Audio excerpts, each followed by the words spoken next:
For most ordinary citizens in 1935, the world of travel meant automobiles that sped up to 50 miles an hour and trains that went only a little faster. Airplanes carried mostly rich people or cargo. Cruise ships were mainly a means of transportation to get from point A to point B, or for world touring by the very rich.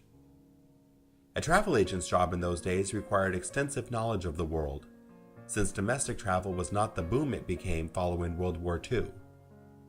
There were no computers or faxes, and when agents sent their clients to Europe, it meant putting together an itinerary for 2 to 3 months. Nothing like today's weekend getaways. But there were commissions, and the steamship and rail companies, the major suppliers in those days, were known to fluctuate those commissions on a whim. As a result, travel agents started banding together to protect themselves from those fluctuations. It was in those difficult times that SoCalASTA was born. It required tremendous courage, strength, and dedication to overcome the obstacles and create the organization and rich tradition that we celebrate here tonight. There aren't many success stories that can match that of SoCalASTA. As the nation's largest and second oldest chapter, SoCalASTA couldn't have grown and prospered without strong leadership and a selfless membership. And it's been that way for 75 years. The American Society of Travel Agents began life in New York in 1931 as the American Steamship Travel Association, since in those days, the only form of transportation sellable by agents was steamship travel.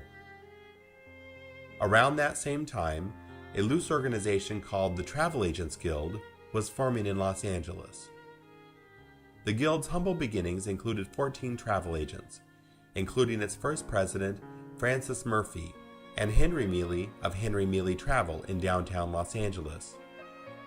They got together at their storefront agencies and shared ideas about how to make a better living in the midst of the Depression.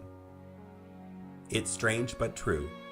75 years ago, ASTA and its members were faced with practically the same issues they face today.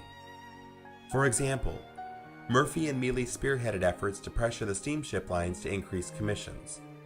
And later, when train tickets became sellable by agents, they organized a boycott to force rail companies to stop selling tickets through third parties, such as church groups. After New York ASTA approached the Guild to become part of its organization in 1935, elections were held and Murphy became the chapter's first president. Through the decades, SoCalASTA flourished. The chapter developed a number of firsts, including regional conferences which were later adopted by National ASTA, and the ASTA School at Sea educational program. We fought battles alongside National ASTA and on our own. The issues ranged from burdensome legislation and the commission caps to stopping travel scams and promoting professionalism in the travel agent community. Yet through it all, SoCalASTA has remained committed to helping travel agents find success in an industry ripe with pitfalls. Here we are in the year 2010, celebrating the 75-year history of SoCalASTA tonight and looking forward to what lies ahead. While the names and faces have changed, we're still fighting on behalf of travel agents, helping retail travel sellers to be more effective business people and promoting the profession to the public. With that kind of commitment to the industry, SoCalASTA will no doubt celebrate its 100th, 150th, and many more anniversaries in the years to come.